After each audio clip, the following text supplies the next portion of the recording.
Ó Deus, quando te servimos, quem abençoado somos nós, quem fica alegre somos nós. Que privilégio maravilhoso.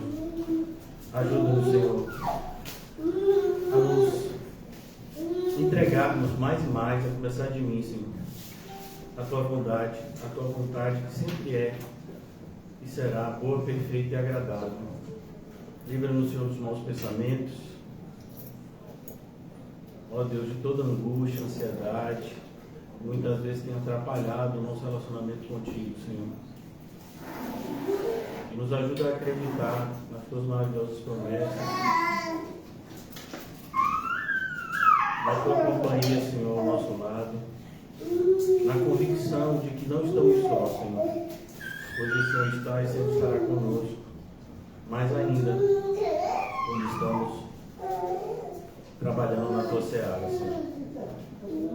Obrigado pela noite de hoje, oramos por cada irmão e irmã, em especial apresenta a vida daqueles irmãos que estão enfermos, que o Senhor possa restabelecer a saúde, possamos glorificar o teu nome, Senhor, em toda situação e diante de cada pessoa que se coloque na nossa frente. Obrigado, Senhor. Continua a falar conosco, Senhor. Que a tua palavra ilumine o caminho que temos que percorrer. Em nome de Jesus, amém. E graças a Deus. Amém, irmãos? Vamos abrir na carta aos Efésios, capítulo 2. Vamos dar continuidade a essa passagem da carta aos Efésios que tem nos ensinado tantas verdades preciosas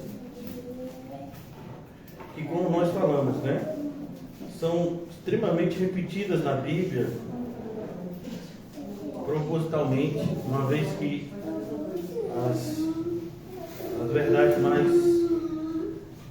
importantes, por assim, não que tenha alguma verdade que não seja importante, mas os pontos mais importantes da palavra de Deus são aqueles que mais precisamos ouvir, pois nos esquecemos facilmente. Agora aqui no capítulo 2 da carta aos Efésios, logo depois de Paulo ter mostrado que nós somos regenerados pela graça de Deus, único e exclusivamente pela graça, isso acontece mediante a fé. Paulo também fala o propósito, né, da regeneração, aqui no versículo 10 que nós concluímos ontem. Nós fomos criados em Cristo Jesus para as boas obras, os quais de antemão preparou para que andássemos nelas. Então tudo isso aqui é uma preparação para o que Paulo vai dizer agora, de que não existe mais separação étnica entre judeus e não judeus. E é sempre bom a gente estar relembrando isso, pois nós vivemos em um mundo onde todos os dias nós somos influenciados a nos separar uns dos outros, no sentido, né, de coisas que muitas vezes unem um grupo em oposição a outro. Por exemplo, né, um exemplo bem bobo, mas muito triste, que tem gente que dá muita importância, né? Time de futebol. Então imagine que você gosta de um time de futebol e então você começa a odiar todos aqueles que não torcem para o mesmo time de futebol que você, a ponto de você partir para a violência e para a agressão, porque uma pessoa de repente não gosta do time de futebol que você tem afinidade. Então veja que a separação, né, no sentido político, a gente tem visto isso mais ainda nos últimos anos no nosso país. Então, se uma pessoa tem um pensamento político diferente do seu, você é muitas vezes influenciado a odiar essa pessoa, a desejar o mal dela, e sendo cristão isso é inadmissível. Mas infelizmente muitos cristãos têm se posicionado dessa forma. Então é nesse sentido que o que Paulo está falando aqui tem uma aplicação muito grande nas nossas vidas no sentido prático. Porque eu estou tendo esse cuidado de falar isso com vocês, porque às vezes a gente olha, né, não tem mais diferença entre judeu e não judeu, e aí eu sei disso, tá vendo? Então eu estou seguindo. Não está seguindo. A ideia aqui é qualquer tipo de separação que nos coloca em inimizade com o nosso próximo, não pode ser um sentimento de um cristão. Por isso que Paulo está usando essa questão de judeu para não judeu, que para nós fica no sentido, né, de exemplo. Porque hoje nós temos muitas outras, né, situações que colocam as pessoas num padrão, né, de oposição um para com o outro e desejando o mal do outro, né, e a gente não pode cair nessa cilada. Então agora, tomando o nosso texto, versículo 11, vamos dar continuidade. Portanto, lembrai-vos, e também faz necessário a gente ver que Paulo está usando um termo de conexão entre o que ele falou anteriormente e o que ele vai falar agora. Então, por isso ele usa essa palavrinha, né, para nós, portanto. Então, isso nós usamos normalmente quando a gente quer explicar algo, né?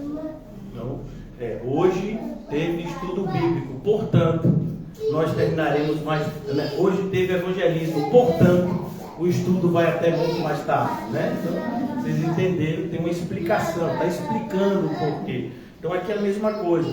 Portanto, diante disso que ele falou, portanto, lembrai-vos de que outrora, vós gentios na carne, né? Amém? É por isso que criança precisa de supervisão. Portanto, lembrai-vos de que outrora, vós gentios na carne.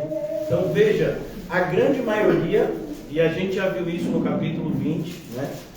A gente tem que estar acostumado com ele. Ele faz parte da igreja, viu? Álvaro é nosso mascotezinho. Eu, inclusive, combinei com ele. A gente tem uma comunicação que ele me avisa o horário de terminar. Então, qualquer coisa, se vocês estão achando que estão demorando demais, comece a orar por ele, que é ele que vai me dizer o horário de terminar. Então, aqui, portanto, lembrai-vos de que outrora, vós, gentios da carne, gentios, vocês sabem quem é que é gentio? É aquele que é educado, né? Que dá bom dia, boa tarde, boa noite, com licença, por favor. Não, gentio é todo aquele que não era judeu.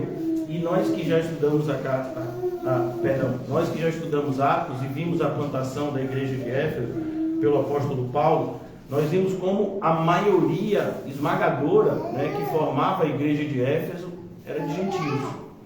Então, mais, né, talvez mais de 80%, 90% da igreja era formada de pessoas que não eram judeus. Outrora, vós gentios na carne, chamados incircuncisão. O que é incircuncisão? A circuncisão era o pacto. Era um sinal do pacto. Então, todo judeu, quando ele nascia, o homem precisava ter uma parte, né, do seu órgão íntimo removida. Isso se chamava circuncisão. Os judeus fazem isso até hoje. Então, a incircuncisão quer dizer exatamente não circuncidado. Gentios na carne, chamados incircuncisão por aqueles que se intitulam circuncisos. Então, Paulo está demonstrando aqui que essa separação que existia agora não tem mais sentido de existir entre nós. Porque isso acontecia como na carne. Então, nós que vivemos segundo o Espírito, devemos de todas as formas procurar resistir àquilo que é carnal. Trazendo agora um pouquinho, só para a gente abrir, né, para a gente continuar nosso exercício de manipulação da Bíblia, né? Vamos retornar um pouquinho a carta aos Gálatas, a carta anterior, a carta aos Efésios. E olha que coisa, é sempre bom lembrar o que Paulo está dizendo aqui na carta aos Gálatas, pelo menos para mim. No versículo 16 do capítulo 5, Paulo diz: digo, porém, andai no Espírito, e jamais satisfarei as concupiscências ou a concupiscência da carne. Entenda que muitas vezes, e eu creio que eu falei sobre isso ontem, muitas vezes a nossa concepção daquilo que seria concupiscência carnal é limitada. Então a gente pensa que concupiscência carnal seria algo somente, né, associado à imoralidade, a furto, roubo, a coisas, né, que de fato são negativas tanto para um cristão quanto para um não cristão. Na verdade, a ideia de carne é tudo aquilo que é feito desassociada de uma obediência a Deus. Então eu posso adorar a Deus na carne. Essa adoração não é aceita por Ele. Um exemplo bem claro para os irmãos entenderem é a adoração que prestou, por exemplo, Caim. Então Caim adorou a Deus, mas Deus não aceitou aquela oferta dele. A oferta era um tipo de adoração, né? Então é preciso que a gente entenda, quando Jesus diz o Pai está em busca dos verdadeiros adoradores, qual é a característica deles? Eles adoram o Pai em espírito e em verdade. Então, quando Jesus fala isso, ele nos ensina um contraponto que está implícito nessa afirmação. Existem pessoas que acham que estão adorando a Deus, mas não estão fazendo isso, porque não fazem da forma correta. Eles adoram na carne e na mentira, né? Então, eu li até uma frase de um pastor, e eu concordo com ela, embora não concorde com algumas coisas que ele fala e faz, e ele falando exatamente isso. Quando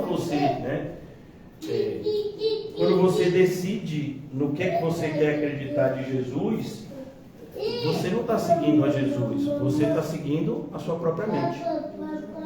Então é o que mais a gente vê hoje, né? Então, hoje, por exemplo, nós fizemos esse evangelismo, né? Um evangelismo de maneira muito simples, graças a Deus. Então a gente convida as pessoas a ouvirem a palavra de Deus, e grande parte das pessoas, eu creio que nós distribuímos os panfletos, eles não fazem a mínima ideia do que a gente fala aqui, porque para essas pessoas o que a gente fala aqui, como estudo bíblico, é o que eles ouviriam em qualquer igreja, e a gente sabe que não é assim. A gente sabe que hoje em dia, como sempre foi, né? Mas mais ainda nos últimos tempos, que é o nosso tempo, é muito mais difícil você ter um lugar onde você vai ouvir a verdade. A cada dia que a volta de Cristo se aproxima, é muito mais difícil a gente ter um lugar onde a verdade é ensinada. Então aqui, portanto, lembrai-vos de que outrora vós, gentios na carne, chamados incircuncisão por aqueles que se intitulam circuncisos na carne, por mãos humanas. Então, mais uma vez, não é por mãos humanas que nós somos transformados, pelo contrário, né? É exatamente por uma ação do Espírito Santo que o apóstolo Paulo já havia dito aqui, nos quais, no capítulo 2, agora seguindo um pouquinho, voltando um pouquinho ao versículo 1, eu estou tentando me concentrar, e eu estou tentando também, vou orar também para os irmãos conseguirem. E ele vos deu vida, estando vós mortos em delitos e pecados. A ideia é que nós estávamos todos mortos em delitos e pecados. Então, não é possível, né, por uma ação humana, que a gente consiga, e no caso a ação humana, Paulo está ligando aqui a questão da circuncisão e da incircuncisão, não é possível por essa ação humana que uma pessoa se torne cristão. Então, trazendo isso para a nossa realidade, porque eu batizo alguém, não necessariamente essa pessoa pode entender que está indo para o céu. Então, uma pessoa acredita que muitas vezes porque frequenta uma igreja, porque é batizado, porque dá o dízimo, ela estaria automaticamente indo para o céu. É exatamente o que Paulo quer dizer que nós não deveríamos pensar. Então, nós entendemos, como ele diz aqui, que temos que praticar boas obras, mas não são essas obras que nos garantem o céu. A nossa entrada no céu é garantida única e exclusivamente pelo sacrifício perfeito de Cristo. Então, há sempre, né, como diria um pastor do passado, Satanás tem sempre uma carta na manga, que seria o orgulho espiritual.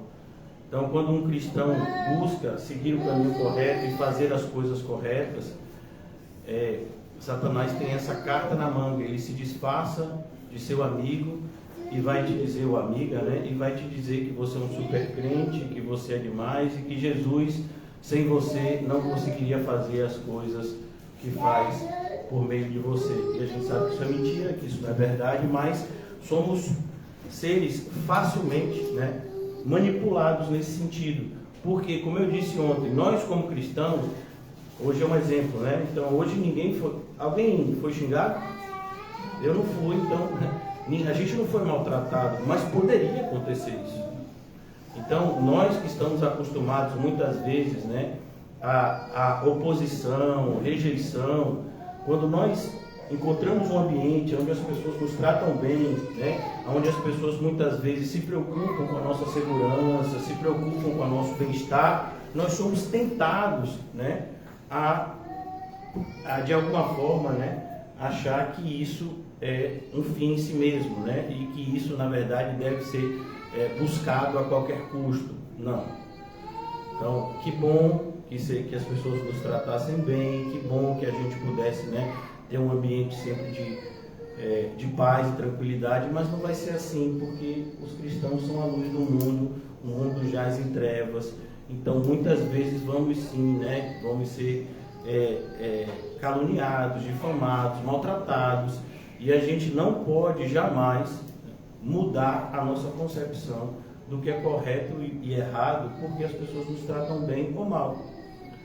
Eu gosto muito de usar como exemplo um caso, né, que se conta de Martin Lloyd Jones. Todos nós sabemos que ele pregava a verdade, né, e ele foi chamado por um pastor muito famoso na sua época, chamado Billy Graham, para participar das suas cruzadas, e ele não aceitou.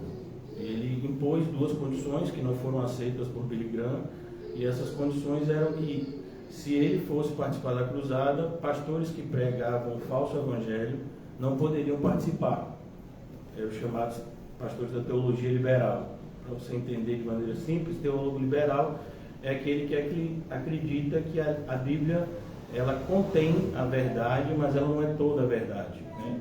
E, por exemplo, diz que a Bíblia, ela não pode ser aplicada literalmente. Por isso que é o liberal, é o contrário do conservador. O conservador seríamos nós, que queremos seguir a Bíblia exatamente como chega até nós. O liberal é aquele que se coloca como crítico da Bíblia. Então ele vai dizer, isso daqui se aplica a gente, isso não, isso se aplicava só ao passado. Um exemplo do liberal é mais ou menos em relação ao papel da mulher na igreja.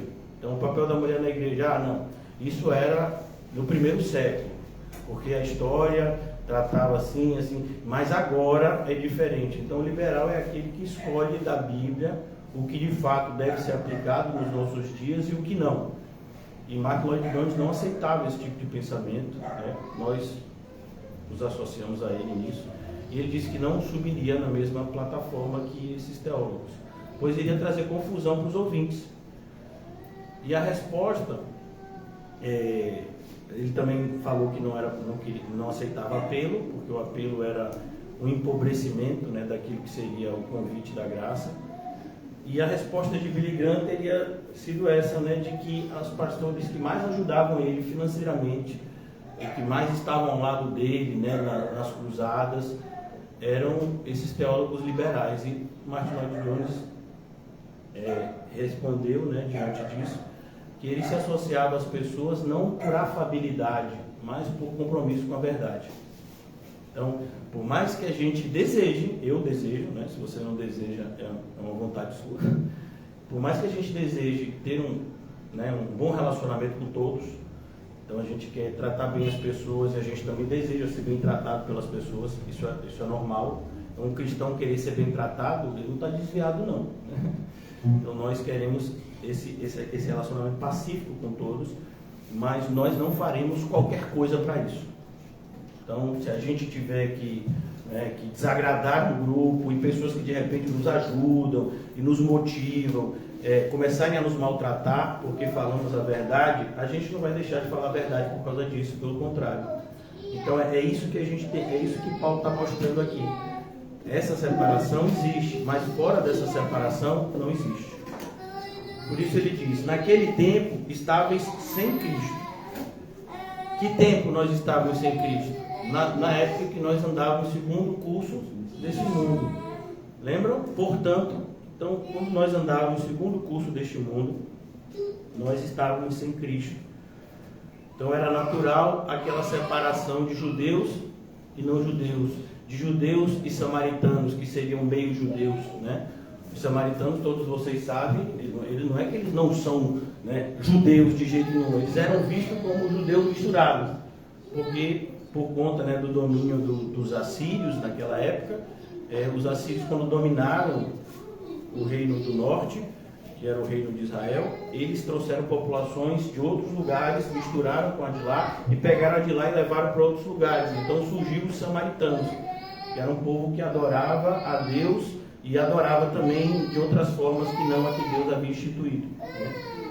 Então aqui no capítulo de número 2, no versículo 12, continuando, naquele tempo estavam sem Cristo, separados da comunidade de Israel. A comunidade de Israel fala da promessa, a promessa que foi feita a Abraão, Isaac e Israel. Jacó tem o seu nome mudado. Estranhos às alianças da promessa, não tendo esperança e sem Deus no mundo. Essa é a nossa realidade sem Cristo. Por isso que é algo assim extremamente decepcionante, falo por mim, quando por algum motivo nós somos levados a pensar que a nossa vida anterior a Cristo era melhor do que a nossa vida com Cristo. Foi o que aconteceu, por exemplo, com o pessoal que saiu do Egito.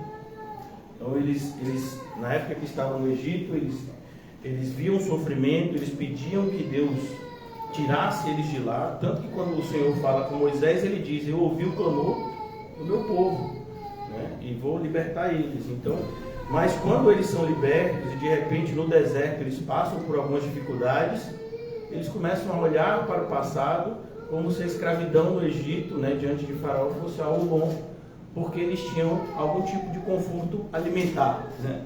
Cebolas, pepinos, melões. Então muitas vezes nós somos tentados também a pensar dessa forma, porque quando nós não tínhamos Cristo, nós nos entregávamos a determinados prazeres da carne que hoje a gente não aceita mais ser dominado por eles, né? E somos tentados a imaginar que essa forma de alegria seria algo bom, quando não é, né? Então é preciso que a gente tome muito cuidado, porque por mais que a gente seja crente, por mais que a gente, né, tenha o Espírito Santo, a nossa carne continua viva, ativa. Então, se por algum motivo o nosso espírito, né, não for alimentado, nós vamos ter esse tipo de pensamento, como foi o caso de Asaf, né? Asaf é só um exemplo de tantos outros. E pode ser o nosso caso se nós não vigiarmos. Pensar que sem Cristo a nossa vida de repente seria até melhor. Porque nós, por exemplo, né, eu falei de mim ontem. Então, quando acontecia algum problema comigo, eu sabia como resolver. Como era? Na porrada. Então, quem não tem Cristo, né, acredita, né, que de alguma forma vale a pena, né, usar da força para dominar os outros. Com Cristo agora não posso fazer mais isso, nem desejo. Agora, eu não desejo no espírito, porque a minha carne não mudou. Eu acho interessante porque tem uns crentes ultra espirituais que dizem que a carne deles mudaram, né? Não, agora eu não tenho vontade nenhuma de bater em ninguém. É porque é mentiroso, né? Porque ninguém pisou ainda, né, talvez, no seu calcanhar de Aquiles, ou, né, ninguém pisou ainda na sua encravada, porque essa vontade é uma vontade natural. Então a nossa vontade natural continua a existir. Se uma pessoa faz mal para minhas filhas, por exemplo, realmente, se uma pessoa faz mal para mim hoje, eu não tenho tanta vontade de agir com violência. Por quê? Porque hoje eu sou mais velho e eu fico, né, fazendo as contas. Que não vou brigar e aí depois vai dar problema. Isso não é no espírito não, viu? Isso é na carne. Mas, por exemplo, se alguém, né, imaginar em fazer algum mal para minhas filhas, eu não tenho esse equilíbrio carnal, né? Então eu vou precisar do espírito. Então, por isso que você vai ver pessoas que não são crentes, que de repente quando eram mais novos eram brigões, e quando fica mais velho para de brigar. Não é porque ficou espiritual, não. É porque fez os cálculos. Quando eu batia nos outros, respondi não sei quantos processos da justiça. Quando eu bati nos outros, acabei tendo esse prejuízo, quebrei braço. Então, acho que não vou bater mais como eu batia antes, né? Só vou bater se for assim, na certeza, né? Então, isso não é espiritualidade, né? Isso seria um amadurecimento carnal, né? A gente ficando mais sagaz como a serpente, né? Por que eu estou dizendo isso? Porque tem gente que confunde. O fulano não quer brigar mais, o fulano está quase crente, tá não, viu, meu filho? Se pegar no ponto certo, você vai ver o demônio no minuto, viu? Então quem é que tem o espírito é que pode dominar a carne quando ela se agiganta, que é o nosso caso, né? Então, nós temos essa... Por que isso é importante entender? Porque o pior inimigo, irmãos, é aquele que você não conhece. É aquele que você nem acredita existir. Olha como fica fácil de atingir. Imagina esses crentes que se dizem espirituais. Não, eu nessa área de imoralidade não me sinto tentado. Por isso que você vê os maiores escândalos são nas igrejas pentecostais. São essas pessoas que arrotam mais espiritualidade. Dizem que encontrou com um anjo, né? Passou a tarde com Jesus, né? Deu uma passeada lá no trono de Deus, Deus levou ele no céu, ele deu um substituto, escolheu até o bairro que vai morar, e aí depois volta e adultera com 5. Como assim? Por quê? Porque na mentalidade desse tipo de gente, a carne deles não precisa mais ser combatida. Quem precisa lutar contra a carne é a gente, que é orelha, é crente, sabe? É crente de última divisão. Eu não sei nem qual é a última divisão, se é quarta, quinta, né? É crente de última divisão. Aí a gente tem que lutar contra a carne direto. Mas eles, não. Por isso que Paulo está falando disso aqui. Porque normalmente essa postura era do judeu, do fariseu. Jesus vai dizer, se vocês reconhecessem que eram doentes, eu curaria vocês. É o nosso caso. Senhor, eu preciso que o Senhor me salve de mim mesmo o dia todo. Porque tem determinados pontos na minha vida que, se tocar, a carne desperta. É igual, não sei se você já viu esses desenhos animados, quando pisa no rabo da fera, né? Ela estava dormindo, aí você pisa sem querer no rabo da fera, né? Então, a carne da gente é assim, ela não morreu, a gente vai lutar contra ela até o último momento. E nós, como cristãos, deveríamos saber disso para estarmos o quê? Preparados. Então, é como, por exemplo, acidentes que a gente vê, né? Com cão, com cachorros, né? Eu disse para os irmãos que eu comprar um remédio, né, para um cachorro que é de minha irmã, que mora no interior, e ele é grande e ele tem que usar focinheira, tem uma lei. Aí na pracinha que eu ando, tinha lá um casal, né, andando com um pitbull sem coleira, dizendo que não morde, e eu cá de olho, né? Ainda bem que eu estava com colete à prova de bala. E eu peguei logo uma pedra, fiquei na mão, porque eu não posso matar a gente, mas bicho eu sou autorizado a matar, por isso, né? O Ibama, que quiser que venha para cima de mim, mas eu não vou deixar bicho pegar em minhas filhas não, eu estou andando com elas. E aí o casal olhou para mim feio, né? Não, claro, o cachorro veio para cima. Não morde não, inofensivo, né? Não sei. Parece um lobo mau, né? Que engoliu a vovozinha de chapeuzinho vermelho e olha para ela, né? Estou aqui lhe visitando. Por favor, irmãos. Aquele cachorro, por mais dócil que ele fosse, ele tinha que estar numa coleira e ele tinha que estar com focinheira para passear. É uma lei. É engraçado que esse pessoal que protege animal não cobra essa lei. Agora, se o animal tiver com a patinha machucadinha, aí vai dizer que você está maltrato. E por que não está cobrando usar focinheira? Né? Como atacou, por exemplo, um triatleta e ele quase perdeu, quase ficou aleijado. 4 ou 5 pitbulls atacaram um triatleta que estava andando, correndo numa dessas estradas, quase que ele ficou aleijado. E aí, cadê? O que foi que aconteceu? Então a gente vive numa sociedade que é desse jeito, né? Então o que eu estou falando, a gente tem que colocar a focinheira na carne, ela não está adestrada. Ah não, mas minha carne é inofensiva. Depois que eu virei crente, minha carne não faz mal nem uma formiga. É por isso que a gente vê o que vê. Foi essa atitude, por exemplo, que fez Davi cair. Se a carne dele tivesse com focinheira, não ia para a janela. Né? Se a carne dele tivesse na coleira, ele não mandava buscar Batseba. Então a gente precisa entender que nós devemos nos vigiar o tempo todo. Principalmente quando a gente achar que está bem. É interessante que a Bíblia deixa isso claro. Aquele que pensa estar em pé, e se você pensa que está quase caindo, meu filho, a preocupação é, então, o cuidado maior. Você que está andando certinho, buscando viver uma vida correta, como eu creio que são todos aqui. Irmãos, a gente quer alvo de Satanás. Então, quem é que você acha, né, que vai dar, né, notoriedade, né, ao maligno? O nosso tropeço. Dizem que são crentes do verdadeiro evangelho, fica dizendo aí que o outro pessoal não prega a verdade, mas o que estão fazendo? Então nós que pregamos o verdadeiro evangelho e sabemos disso, devemos cobrar de nós atitudes, né, de santidade muito mais do que qualquer outro. Foi o que a gente até falou ontem, em relação ao povo do Antigo Testamento e a gente. Olha que coisa interessante que eu falei ontem para vocês, né?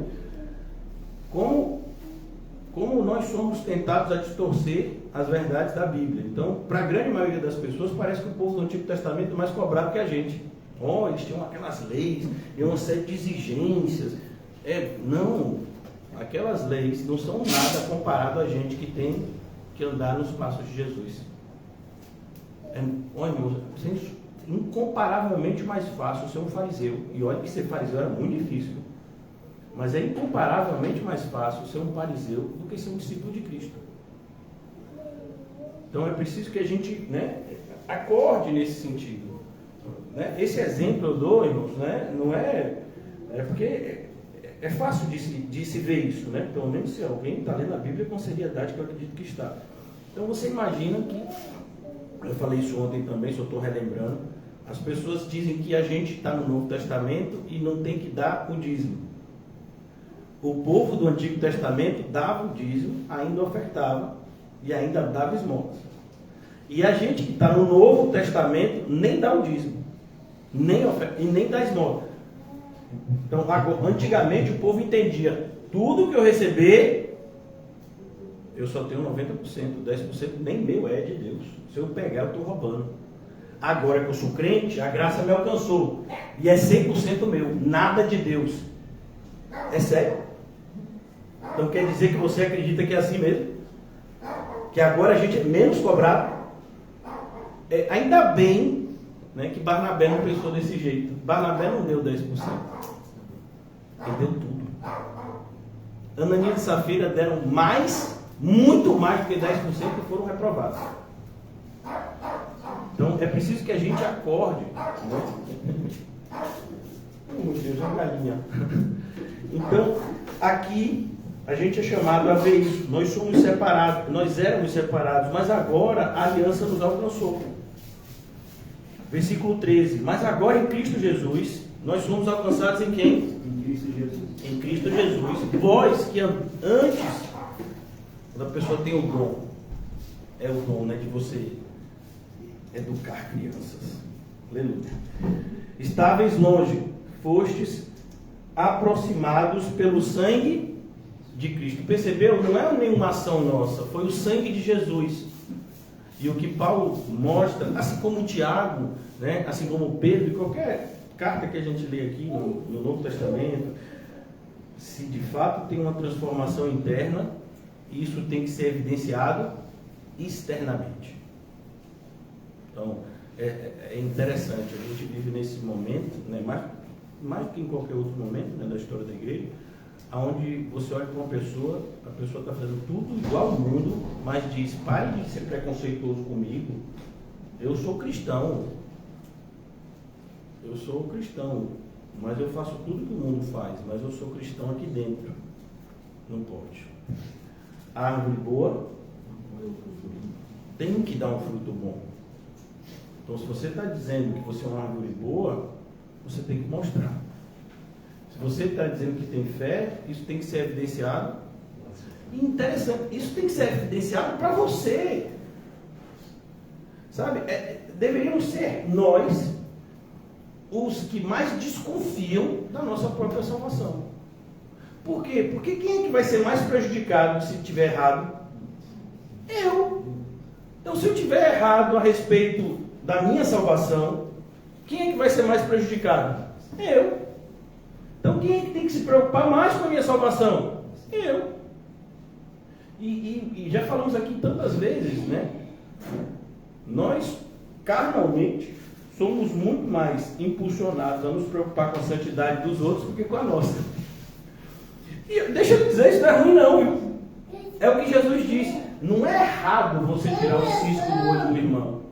O errado é você tentar fazer isso sem antes tirar a trave do seu olho. É mais ou menos assim. Imagine um médico, a gente tem um aqui, imagine um médico que estava, sei lá, jogando bola, fazendo alguma coisa que transpira, que sua muito, indo direto para a cirurgia, sem fazer nenhuma asepsia. Pode isso? Não, o médico às vezes estava em casa, tomou banho, está tudo certinho. Quando chega, tem que se limpar tudo de novo, porque ele vai abrir uma pessoa, não pode entrar nada no corpo da outra pessoa, porque pode ter infecção e algo assim. Então, imagine, você precisa entender a seriedade, a complexidade. Nós aqui fizemos uma obra que eu não falei isso antes para não assustar vocês, Mas o que a gente fez aqui é a ação mais perigosa que um ser humano pode fazer. Às vezes a gente pensa que o mais perigoso é ir para o Oriente Médio, seria entrar num exército, né, ir para a guerra, você subir, né, policiais subindo no morro, né, traficantes trocando tiro. Isso é perigoso, mas não chega nem perto do que a gente fez aqui. O que a gente fez aqui foi tocar no vespeiro. Então, Satanás fica extremamente infeliz com a gente pregando aqui dentro. Mas nem se compara com o que a gente fez alguns minutos aqui fora. Parece até contraditório, né? Pô, pastor, mas a gente está aqui e o que a gente faz aqui dentro é muito mais importante. Irmão, mas a gente não entende direito.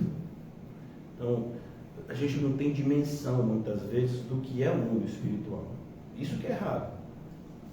Então, quando a gente fala que o mundo espiritual é real, na carta aos Efésios, Paulo vai falar do capacete, né, da armadura, nossa luta não é contra carne e sangue. Então, é isso aqui que a gente fez.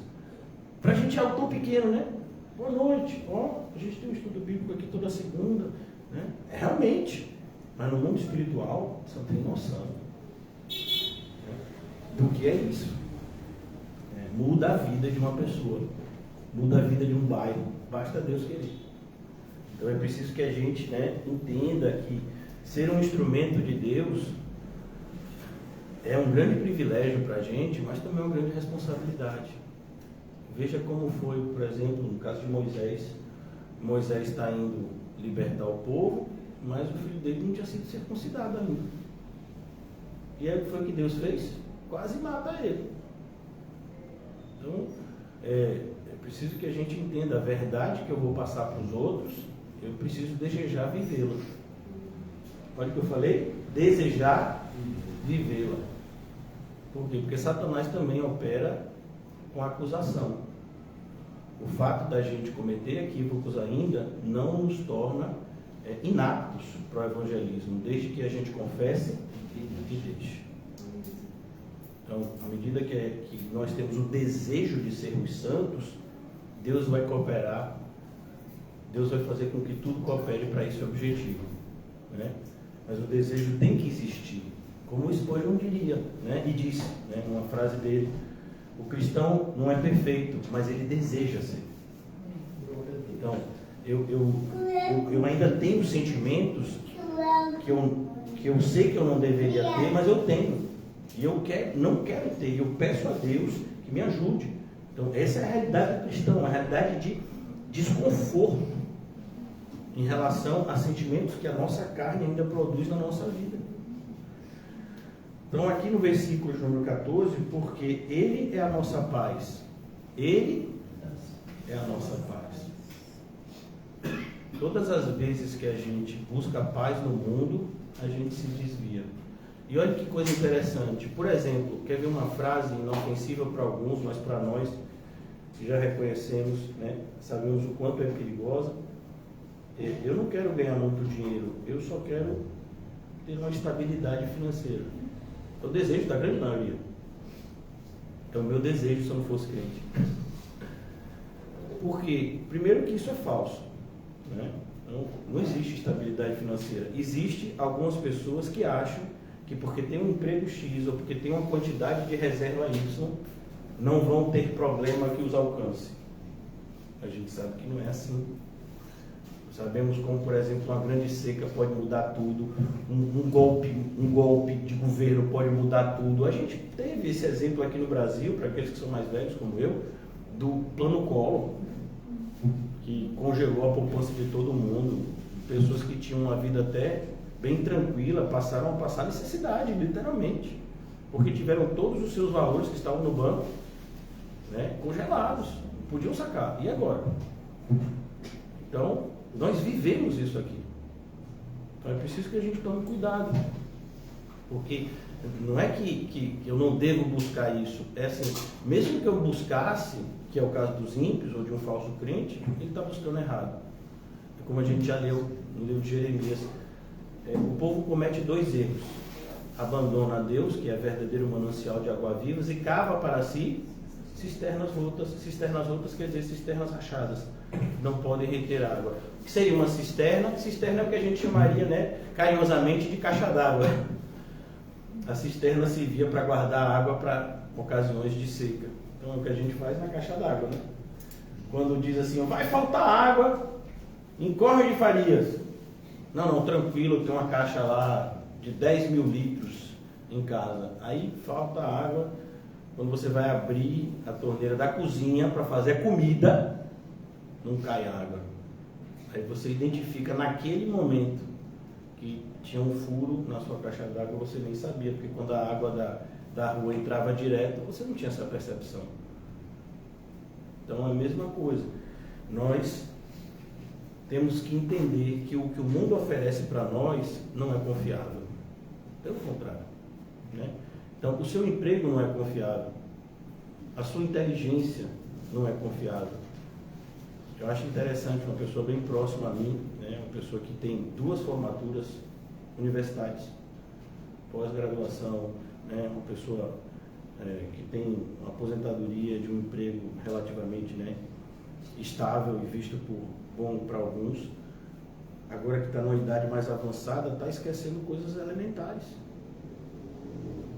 Então, a nossa inteligência não é digna de confiança. A gente pode ter um surto e de repente se esquecer de coisas, e a gente tem essa enfermidade, Alzheimer, se não me engano, né? As pessoas ficam esquecendo, né? E lembrando de coisas assim bem distantes, esquecendo daquilo que é mais recente. Então, nada do que a gente tenta depositar a nossa confiança, de fato a gente deveria. É por isso que frases que a gente vê de cristãos do passado, elas têm um valor muito maior do que às vezes a gente numa leitura superficial entende. John Newton, que é o autor, né, daquele hino famoso, Graça Maravilhosa, ele dizia isso: eu estou ficando velho, eu estou esquecendo as coisas, mas de algo eu me lembro, e cada vez me lembro mais. Eu sou um grande pecador e Jesus Cristo é um grande Salvador. Então eu acho lindo, eu li, né, me emocionei, eu me emociono com essas coisas, né? Eu li recentemente num livro sobre isso, né? Uma senhora, eu li e eu acho que eu vi um vídeo, uma senhora que tinha Alzheimer, e a pessoa às vezes fazia várias perguntas e essa senhora não sabia responder, não sabia nem responder que o filho era filho, mas perguntaram para ela, você é salva? E ela, já de uma idade bem avançada, claro, Jesus Cristo morreu por mim, de forma assim bem lúcida, sendo que o filho dela estava ali diante dela e ela não sabia que o filho era filho, mas sabia que Jesus tinha salvado ela. Glória. Então veja, irmãos, que Jesus é aquele que a gente deveria depositar a nossa confiança. E o triste é que muitas vezes a gente só vai perceber isso tarde demais. Às vezes a gente só vai perceber isso, né, quando a gente de repente está na velhice, abandonado por muitos, ou quando a gente está passando por uma situação, né, de extrema dificuldade, quando na verdade a gente deveria ter a fidelidade ao Senhor, quando a gente está passando por uma situação até de, né, tranquilidade aparente. Por quê? Porque essa tranquilidade é só aparente. Na nossa vida tudo é extremamente, né, apto à mudança. Então eu tenho uma realidade hoje, de repente eu estou bem, estou andando, e amanhã eu posso estar de muleta, eu posso estar de cadeira de roda, né? Amanhã eu posso estar em coma. Pastor, vira essa boca para lá, amanhã eu posso estar em coma. Então, porque a gente não sabe do futuro, né? Não sabe quais são os planos de Deus para a nossa vida. Por isso ele diz aqui no versículo 14, porque Ele é a nossa paz, o qual de ambos fez um. De ambos fez um. Ambos quem são aqui? O mundo dividido naquela época entre judeus e não judeus.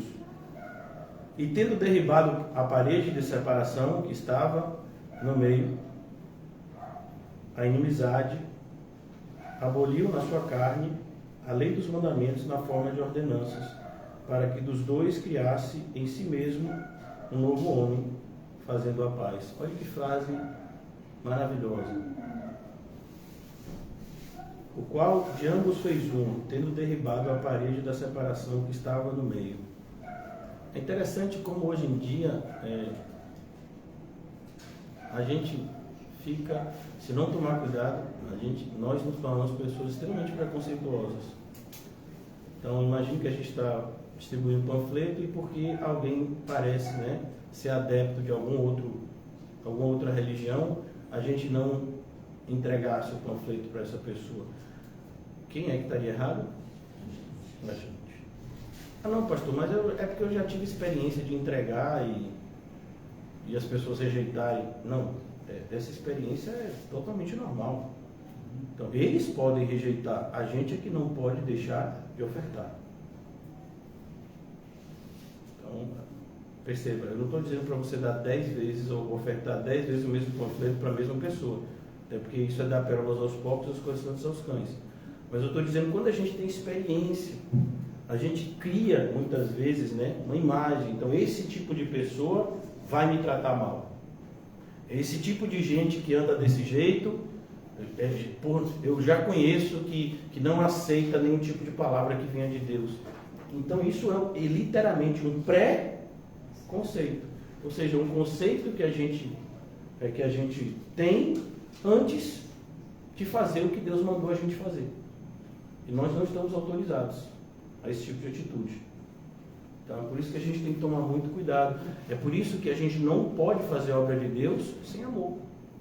O que vai me levar entregar, né, um panfleto, fazer um convite, isso é o básico, né, porque a gente é chamado a fazer muito mais do que isso. Mas o que é que vai me levar a fazer algo bom na vida de uma pessoa que eu acho que só quer o meu mal? O amor. Então é por isso que a gente tem que tomar esse cuidado. Deus não tem mais muro. Então, se Deus quiser salvar qualquer pessoa de qualquer credo, ou até sem credo nenhum, Ele salva. A gente vê a aparência, por mais espiritual que a gente seja. Olha, não se esqueça, essa frase não foi dita para Saul, essa frase foi dita para Samuel. Interessante que a gente, né, lembra de versículos, Deus não olha a aparência, Deus olha o coração. Aí você pensa que Deus está dizendo isso para alguém, né? É bem do mal. Não, Ele está dizendo isso para Samuel, que era uma pessoa que andava com Deus. Nós também somos tentados a agir dessa mesma forma. Quem em sã consciência iria evangelizar Saulo de Tarso? Meu filho, se não é Deus, se não é o Senhor dizendo para Ananias, Ananias, eu acho que ele ainda deu, né? Ele está cego, vá tranquilo, que não pode fazer tanto mal, né? Ele está orando, ainda deu, e ele ainda deu uma, né? Senhor, tem certeza? Tô sabendo uma fama aí. Saulo de Tarso. Ananias foi lá orar por ele. Então, a gente tem que tomar cuidado, porque não tem mais essa separação, né? Que muitas vezes é esse o clima que fica. Então, olha como é, né? Então, a gente vê isso todo ano. Aí tem a marcha, né? Não sei se é marcha, acho que chama passeata em defesa, né? Do movimento LGBT, que é mais Y, não sei o que dizer, né? Que muitos chamam de passeata gay, né? E aí os evangélicos ficam revoltados porque as pessoas fazem determinadas coisas que sejam ofensivas, né? O nosso credo. Não. Então, por que uma pessoa de repente seja inclinada a esse tipo de atitude? Eu vou deixar de evangelizar? Então, eles podem ser preconceituosos com a gente, e serão, na sua grande maioria. Nós não. Então, nós não devemos nos cansar de fazer o bem. Porque ao seu tempo, ceifaremos se não houvermos desfalecido. É preciso que a gente entenda, é Deus quem faz a obra. Nós somos apenas instrumentos. Então, não deveríamos, nos colocar nessa situação de termos alguma ingerência em relação a como a obra deve ser feita. Continuando, versículo 15. Ele derrubou um muro de separação que fazia inimizade. Versículo 15. Aboliu na sua carne. A sua carne fala do quê? Do sacrifício na cruz, da sua morte expiatória. A frase que Jesus fala na cruz, que é uma palavra no grego, mas no português seriam duas palavras: está consumado, tetelestai no grego. não é algo que alcança somente o povo judeu, mas alcança pessoas de todos os povos, línguas e nações. Aboliu na sua carne a lei dos mandamentos na forma de ordenanças. Mais uma vez, a gente já estudou Gálatas, que maravilha, né? A gente já estudou Gálatas, então já sabe o relacionamento da lei e do Evangelho, da lei e a graça. Então, quando fala que aboliu a lei dos mandamentos na forma de ordenanças, está falando da lei cerimonial. Entre essas leis, entre os mandamentos da lei cerimonial, temos a circuncisão. É por isso que Paulo nunca circuncidou Tito, por exemplo. Porque não há necessidade da pessoa se transformar judeu para depois virar cristão.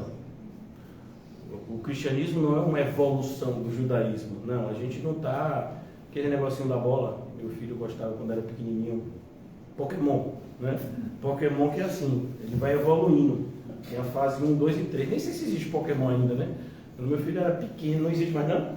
Tinha aquelas bolazinhas assim, né? Ele já está maior do que ontem, eu estava com desse tamanho. Então, aqui a gente precisa entender, essas leis não existem mais. Não existe mais essa cobrança. Por quê? Porque agora nós vemos face a face. Então, por que eu não vou sacrificar mais um cordeiro quando eu tenho um filho homem para resgatar ele?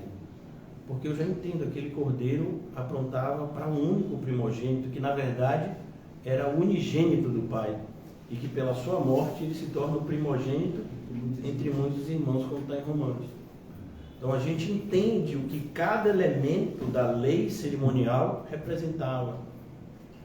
Então eu não preciso mais me colocar debaixo disso. Pelo contrário, como Paulo fala em Gálatas, agora a gente tem uma obediência ainda maior porque a gente segue a lei de Cristo. Antes as pessoas viam, como a gente viu em Hebreus, a sombra. Agora eu vejo claramente. Então eu posso seguir as pisaduras de Jesus, pois ele deixou o seu exemplo para que a gente seguisse, não como exemplo, né, mas como caminho a ser seguido rumo à salvação. Para ficar claro, que os espíritas entendem que Jesus é um bom exemplo. Dentre vários bons exemplos, a gente não. Jesus é o caminho. Quando eu falo exemplo, é no sentido de um homem perfeito. É como está escrito na carta aos Hebreus. Corramos com perseverança a carreira que nos está proposta, olhando firmemente para o autor e consumador da nossa fé, Jesus Cristo. Então aqui, a lei dos mandamentos na forma de ordenanças, para que dos dois criasse em si mesmo um novo homem. Então, o crente, o regenerado, ele é um novo homem, ele é uma nova criatura, independente de antes da regeneração ele ter sido judeu ou não judeu. Agora, um regenerado, tanto se ele era judeu ou não judeu, ele se torna uma nova criatura, e agora eu vou dizer, preste atenção, da mesma espécie. Então era como se todos nós antes fôssemos lobos. Quando somos regenerados, nos tornamos ovelhas. Independente de você ter sido um lobo judeu ou um lobo não judeu, você agora é ovelha. Comece a dar bé, né? Então, é isso que aqui ele fala de novo homem. Somos uma nova criatura, independente do nosso passado. Por isso que a gente pode sentar na mesma mesa. Por isso que a atitude de Pedro foi tão perigosa, quando ele estava comendo com os não-judeus, e aí de repente chegam os cristãos judeus de Jerusalém e ele se separa. Podia levar aqueles irmãos novos ao erro, achando que esse muro ainda estava de pé, e ele foi destruído. Então, criar-se em si mesmo um novo homem, fazendo paz, a paz. Paz, mais uma vez aqui, a gente tem que estar sempre, com cuidado em relação a algumas palavras como essa paz, porque paz às vezes é ausência de guerra, e paz às vezes é reconciliação, como paz também pode ser no Shalom, no Antigo Testamento a palavra Shalom, ela era dita para dizer a paz, que significa tudo no seu devido lugar. É como lá em Gênesis, e Deus fez tudo, o homem e mulher, mais semelhança, e aquilo era muito bom. Ali seria algo que a gente usaria paz, Shalom, estava tudo no seu devido lugar. Não existia injustiça, não existia conflito, não existia nem expectativa de um conflito, porque não tinha pecado. Então aqui Já nesse momento aqui, quando ele fala fazendo a paz, o objetivo é mostrar reconciliação entre partes que estavam em inimizade, separadas, no caso do homem e Deus. Como já vimos no primeiro versículo do capítulo 2, nascemos mortos em delitos e pecados.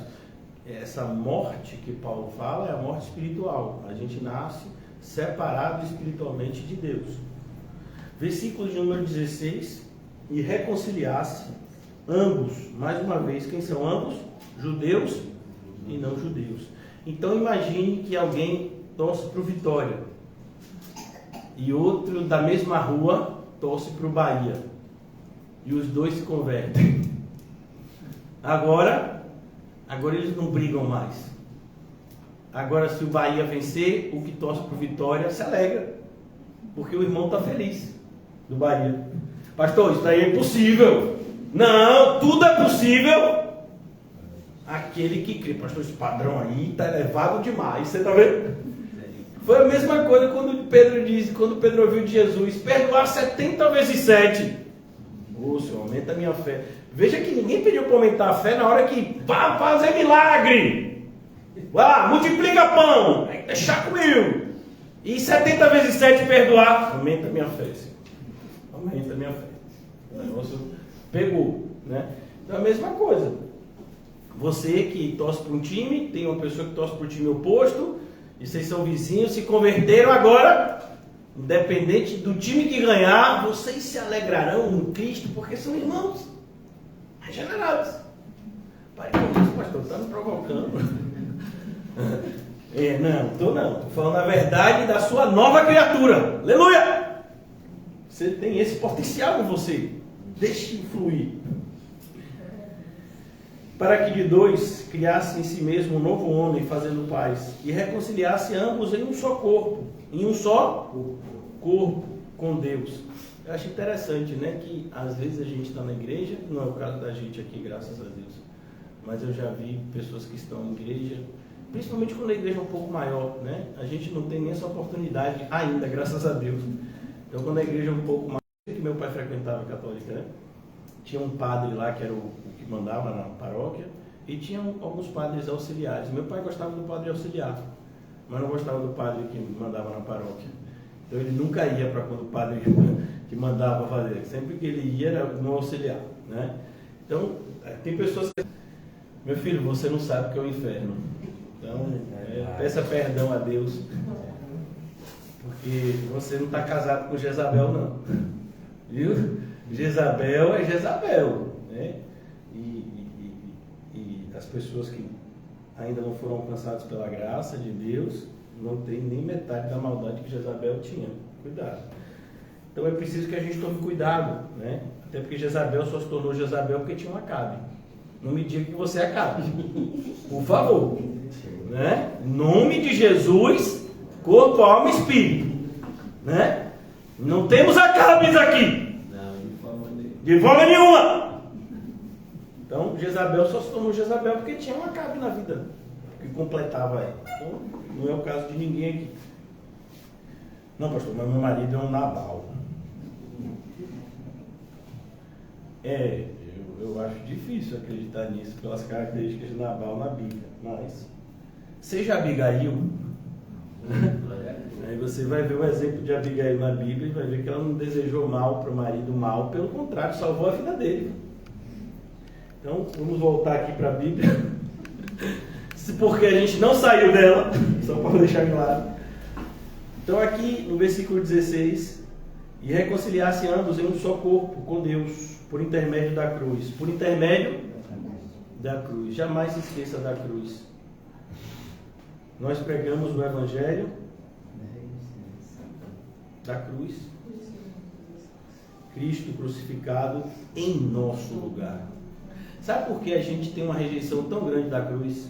Naturalmente, na carne, sem perceber, porque quem tinha que estar lá naquele lugar era a gente. Então, quando a gente olha para Jesus daquele jeito, era para a gente ver a gente daquele jeito. Por isso que a gente tem essa dificuldade muitas vezes, né, de identificar o poder que a mensagem da cruz tem. Qual é o poder que ela tem? Matar nossa carne, irmão. Matar no sentido, né? Já explicamos aqui que ela não vai morrer enquanto estivermos aqui caminhando, mas matar no sentido de subjugá-la. Para ficar claro, um morto sente dor? Não. Então é isso. Quando você morreu, quando sua carne, né, morreu em Cristo, então a pessoa pode te dizer a ofensa que for, você não vai sentir nada, não está morto. Eu já estou crucificado, não vivo, mas eu, é Cristo que vive em mim. Olha que coisa boa. Glória a Deus. Mas eu quero morrer, não. Mas essa morte é boa, irmão. Né? Então imagine que qualquer coisa que a pessoa falar de você ou fizer contra você, não é mais contra você, porque você já morreu. Você agora é uma nova pessoa em Cristo. Você não tem mais sequer identidade, você está em Cristo. Você é apenas uma célula do corpo, que é Cristo. Isso diminui para alguns, né? A humanidade. Para nós, não. Imagine você fazer parte do corpo de Deus, porque Cristo é Deus. Então, depende de que ótica você olha. Se você olha da ótica cristã, privilégio. Se você olha da ótica do mundo, está me diminuindo, está querendo, né, me botar para baixo. Não quero levar ninguém para o inferno, eu quero levar para cima, para o alto. Né? Eu sou um pastor balão, levo as pessoas para o alto. Eu não sou um pastor âncora, que puxa você para baixo. Talvez eu ouvi essa analogia, mas não associada a pastor, não, associada à mulher. Né? Eu estava num ambiente, na época eu era íntimo, no escritório de advocacia, e a pessoa que era meu chefe, olha, você tem que procurar uma mulher balão. Eu fiquei pensando assim, eu associei balão a outra coisa, né? E eu falei, mas como assim? Não, você tem que ter uma pessoa que me puxe para cima, porque tem uma mulher âncora, joga você para baixo, não fique com essas. Eu falei, tá bom. O chefe que está falando, eu só estava ouvindo, né? Então, eu sou um pastor balão. Eu sei, pastor, você realmente tem essa característica. Não, eu quero levar vocês para cima, gente. Não, vocês não veem isso. Né? E isso foi o que a gente fez aqui fora. Não, pastor, balão não, me respeite. E reconciliar-se ambos, por intermédio da cruz, destruindo por ela a inimizade. Olha que coisa. A gente tem a inimizade com Deus sanada, mas daí a gente tem outra que começa, a do mundo. É isso que é às vezes perigoso, porque meio que a gente entra num paradoxo. Então quer dizer que eu não tenho mais inimizade com Deus. E a partir do momento que você é amigo de Deus, porque é inadmissível você pensar que é um filho de Deus e inimigo dele, né?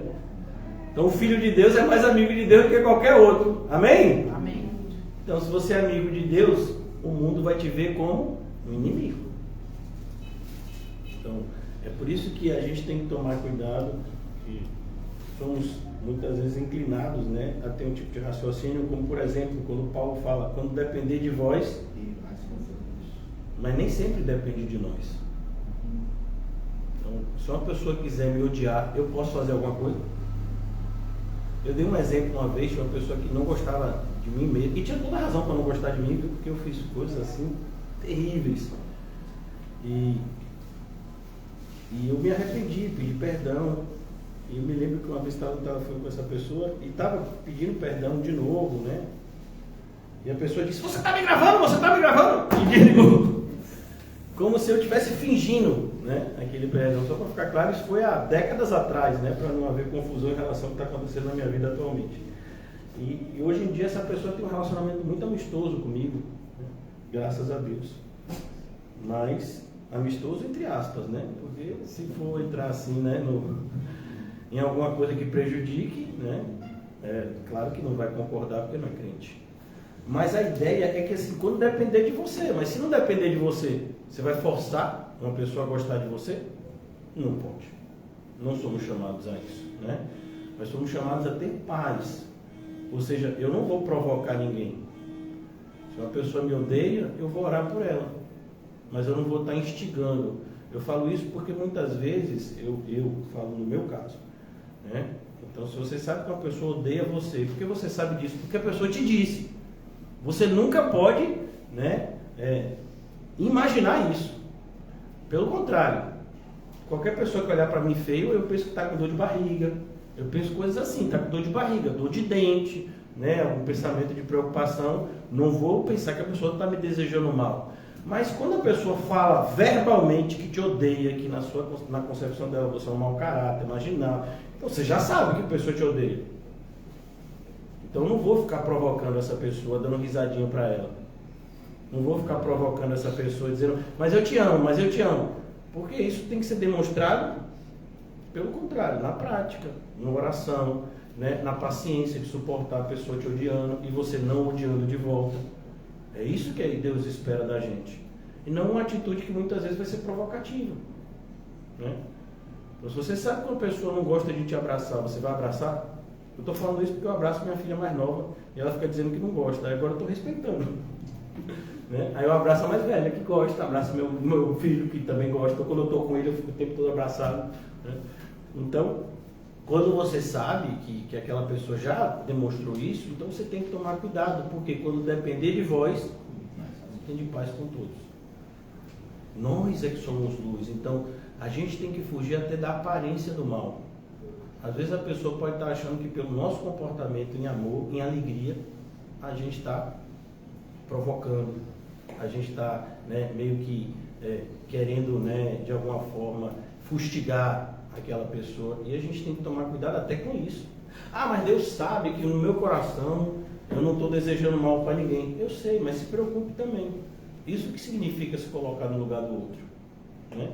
Então, se eu sei que a pessoa me deseja o mal, eu vou amar a pessoa, vou tratar ela bem, mas eu não vou ficar querendo abraçar e falar com a pessoa, porque a pessoa vai entender errado e vai me tratar mal de volta. E às vezes até com razão, porque eu não devia estar fazendo isso, se a pessoa já disse que não quer que eu fale, que não... Então eu entendo. Isso é entender que nós, como cristãos, temos um papel, né, que vai muito além do que muitas vezes no primeiro momento a gente pensa. Mais uma vez, a gente foge até da aparência do mal. Então, cuidado, nunca demais. Orar e vigiar sem cessar. Então aqui, mais uma vez, destruindo por ela a inimizade. Que inimizade? Com Deus. Mas quando a gente se torna amigo de Deus, muitas pessoas que antes eram nossos amigos vão declinar, vão dizer, corte aqui, não sou mais seu amigo, né? Versículo 17. E vindo, evangelizou paz a vós outros. Evangelizou que tipo de paz? Essa paz que vem por meio de um relacionamento correto com Deus, que sem Cristo é impossível. Jesus disse de forma muito clara, eu sou o caminho, a verdade e a vida, e ninguém vem, não é vai, vem ao Pai, a não ser por meu intermédio. Então, ninguém. Em outro momento, Jesus, para ficar mais claro ainda, disse, ninguém conhece o Pai, senão o Filho. E ninguém conhece o Filho, a não ser aquele que Ele quiser se revelar. Então, está muito claro tudo isso para a gente na Bíblia. Vindo, evangelizou paz a vós outros, que estavais longe, e paz também aos que estavam perto. Quem eram esses que estavam perto? Os judeus. Estavam perto, mas não enxergaram. Lembra? Ele veio para os seus, mas os seus, ninguém estava mais perto que Jesus do que sua própria família.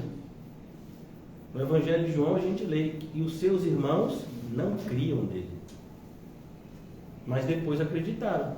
Tiago, Judas, a gente tem esses exemplos na Bíblia. E vindo evangelizou paz a vós outros que estavais longe, e paz também aos que estavam perto. Porque por ele ambos temos acesso ao Pai em um Espírito, Espírito com E maiúsculo, Espírito Santo da promessa. A parte de Deus que agora mora em nós.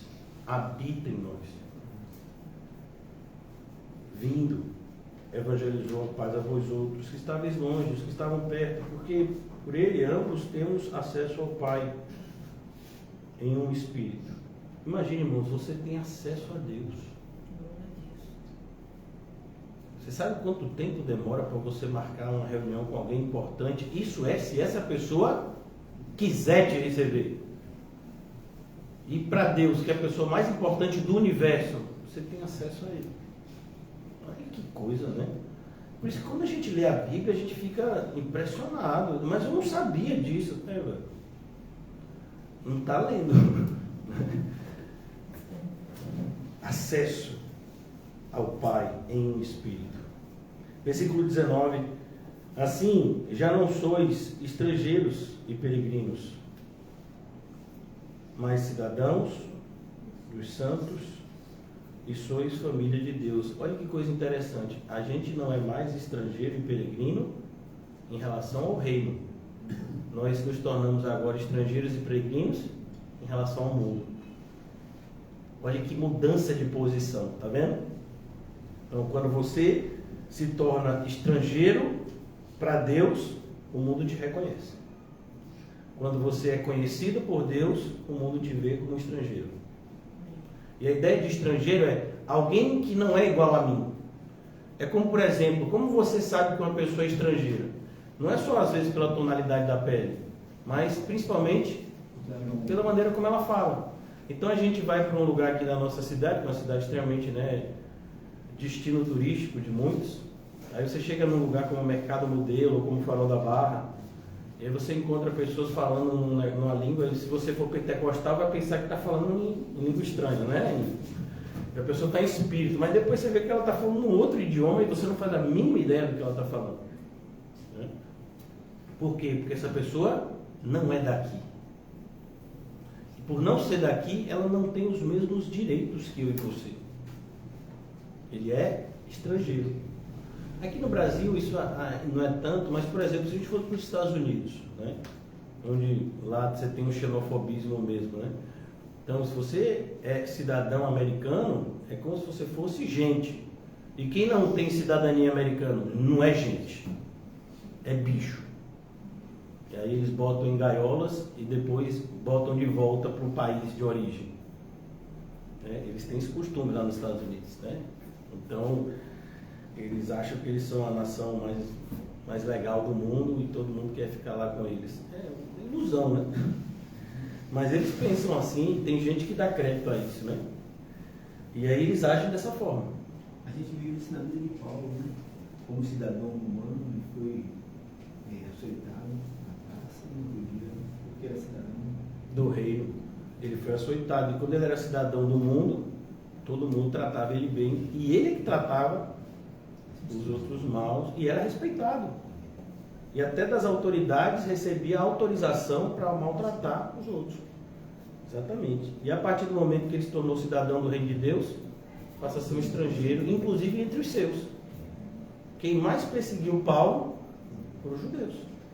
Seu próprio povo. Exatamente, irmão. Perfeito. Então aqui, assim não sois estrangeiros e peregrinos para com Deus, fica claro, mas com cidadãos dos santos. Com cidadãos. Significa, você é cidadão junto com, né? É como a Bíblia vai dizer que os santos são conservos. Então são servos de Deus, assim como nós deveríamos nos enxergar também como servos de Deus. E sois família de Deus, edificados sobre o fundamento dos apóstolos. Que fundamento é esse? O próprio apóstolo? Como a Igreja Católica diz, que o primeiro Papa foi Pedro e a chave do céu foi dada a ele? Não, a gente não acredita nessa mentira, né? A gente sabe que o fundamento dos apóstolos está justamente na doutrina de Cristo. Cristo passou o seu ensinamento a esse grupo específico de homens que ele mesmo denominou de apóstolos. Dentre um grupo maior, que eram os seus discípulos, e a gente vai ver o próprio Matias e outros que eram discípulos que estavam com Jesus desde o começo, mas não eram apóstolos. Jesus separou 12 e chamou de apóstolos. E ele passou um ensinamento e deu ordem para que esses levassem o ensinamento a outros. Então, os apóstolos foram aqueles que primeiro proclamaram os ensinamentos que o próprio Cristo passou para eles. Por isso que uma das características do apóstolo é ter aprendido com o próprio Cristo. Paulo aprendeu. Paulo foi evangelizado pelo próprio Cristo. Por isso que Paulo é apóstolo, né? Que fique bem claro. E vindo, evangelizou, versículo 20, edificado sobre o fundamento dos apóstolos e profetas. Porque as verdades do Antigo Testamento ainda valem. Então, o que Malaquias disse, o que Ageu disse, o que Zacarias falou, o que Isaías falou, o que Jeremias falou, tudo isso vale. Tudo isso é fundamento para nós. Versículo 20. Sendo Ele mesmo, Cristo Jesus, a pedra angular. A pedra angular, para a gente às vezes fica meio confuso, a gente já vive numa outra era da construção civil, né? Eu sempre converso com o irmão Mateus quando eu olho para alguma construção e vejo como elas crescem rápido, como elas são edificadas rápido hoje, né?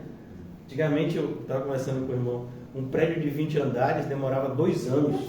Hoje em dia, Mateus disse que 6 meses, né? 2 meses. 2 meses, olha para isso, meu Deus do céu, né?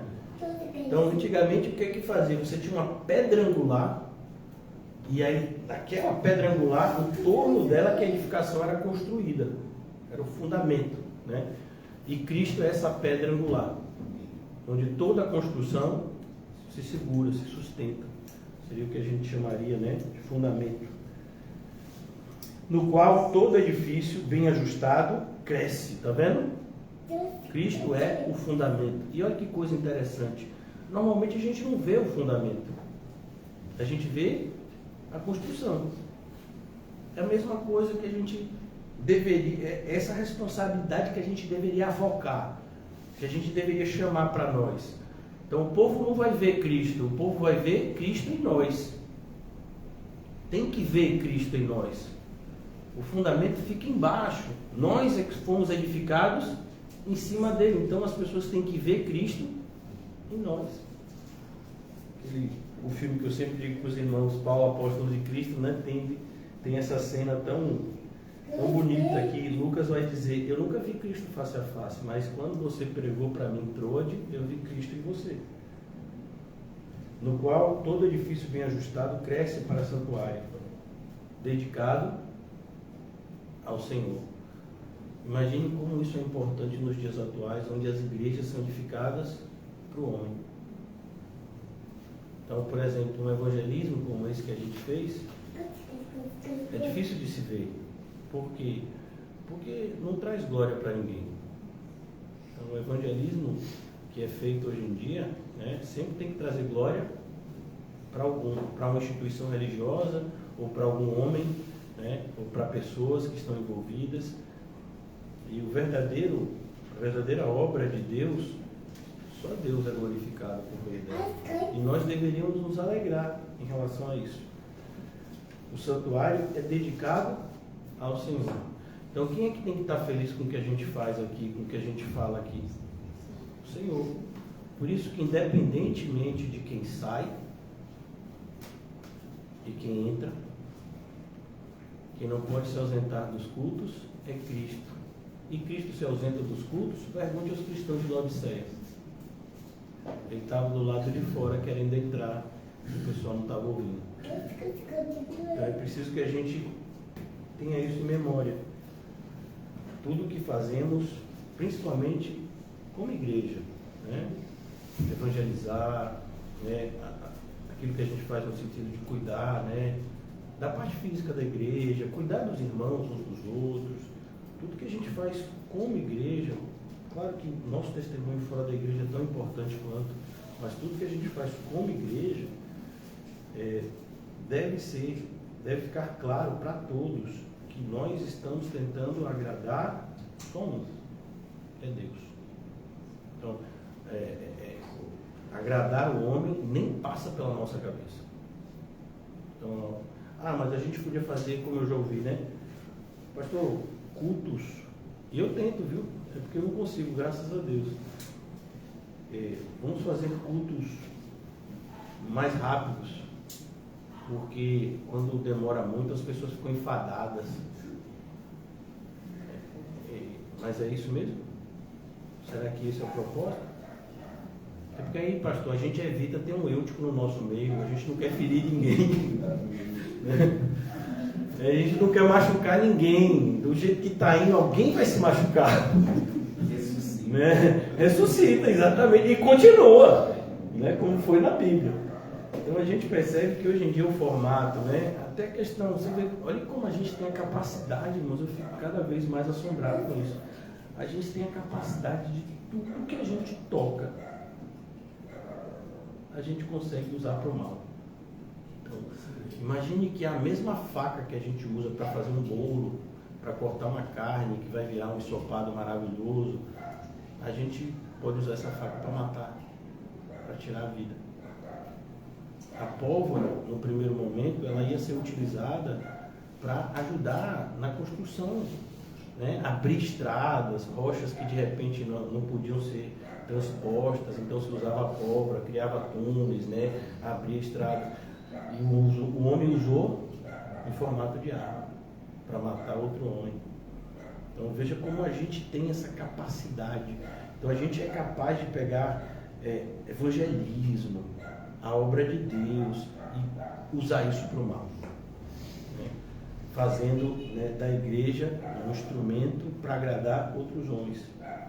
Como Jesus fala em relação aos administradores do templo na época dele: vocês estão transformando a casa do meu pai no covil de ladrões.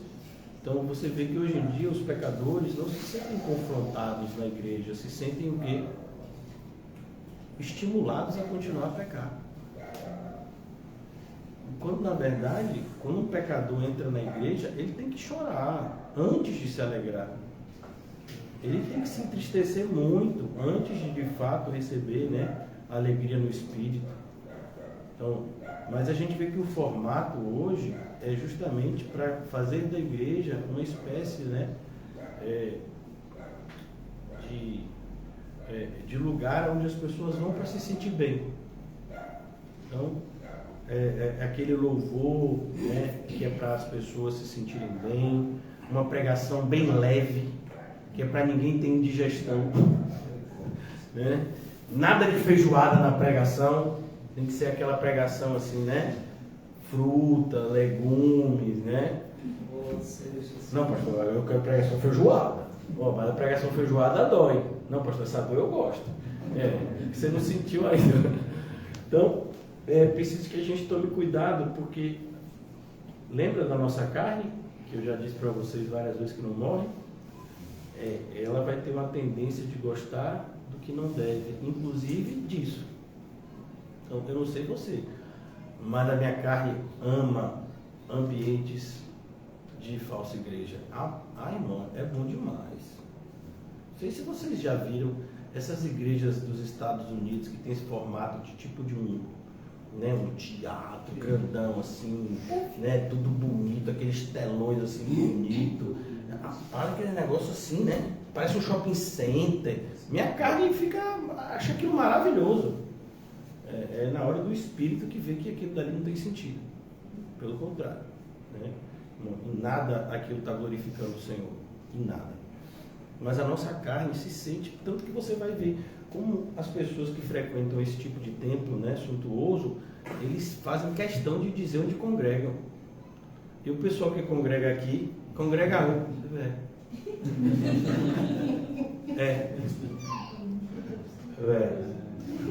chega pau para dentro, né? Congrega PIB. Eu ouvi isso agora à noite. Foi? Aí, tá vendo? Aí.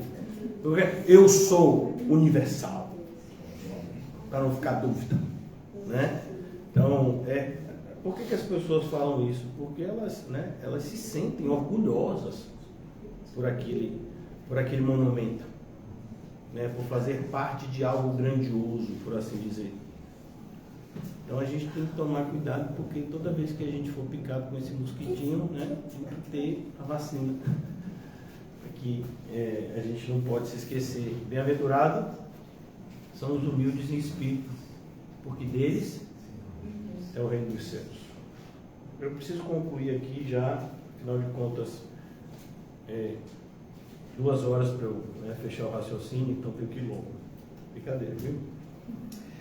Sobre o fundamento dos apóstolos, somos edificados dos profetas, sendo ele mesmo, Cristo Jesus, a pedra angular, no qual todo edifício bem ajustado. O que é bem ajustado? Você imagina se não tiver as colunas direito? Você imagina se não tiver a construção toda bem feita? O que vai acontecer? Em um determinado momento aquela construção vai ruir. Jesus dá o exemplo, inclusive, do homem sensato que constrói a sua casa sobre a areia. Se soprar um vento mais forte, você já viu aquele muro que quando você faz assim para encostar o muro cai? É um muro edificado por mim, que não sei construir nada. Imagina, eu passo 2 dias levantando um muro, fico todo orgulhoso de mim, porque eu construí um muro. Aí vem o irmão e diz, pastor, o muro ficou bom. Por quê? Porque eu não sei construir, né? Você de cada tem que fazer um negócio. Muro tem que fazer, tem que escavar, tem que ficar amarrado com não sei o quê. É mesmo, isso aí, então tá bom. É como, por exemplo, se você quiser saber laje, Paulinho, não vai negócio de faculdade de engenharia civil. O engenheiro civil não sabe metade do que o lajista. Quem constrói laje é o quê? Engenheiro civil? Não, lajista. É o construtor de laje. Ele sabe quantas fundações tem que fazer, ele sabe o metro que tem que escavar. Bate no olho. Não, aqui eu vou botar 2 pilares. Só dois. Aqui ou aqui. Já sabe, meu. Sabe quem sabe? Sabe. Né? Senhor Jesus. Então, mas tem que ser o quê? Bem ajustado. Olha que a gente não pode se descuidar na construção. A pedra está lá, angular. A nossa responsabilidade é maior. Quer dizer que a parte feia da construção vai ser a nossa? É a gente que vai ficar responsável por enfeiar a obra? Por isso que tem uma pregação, eu acho bem interessante esse pensamento, né? Quando Paulo diz, eu não me envergonho do Evangelho, ele vai dizer, de fato, a gente não se envergonha do Evangelho, mas tem que tomar cuidado para que a gente também não se torne uma vergonha para o Evangelho. Então nós somos pedras dessa construção e a gente tem que estar coladinho. Pastor, claro. Se eu tiver errado. Lajista? Não. Construa. Não sei se o que eu vou falar tem uma coisa a ver no que o senhor está falando, mas a gente vê a história da arca, né? Para Noé fazer a arca. Tudo ali que foi projetado pelo próprio Deus e tudo foi instruído pelo próprio Deus, né? Madeira por madeira, betume, né? Metragem, como seria, né? Então, tudo que foi feito ali também teve os andares, tudo feito daquele jeito.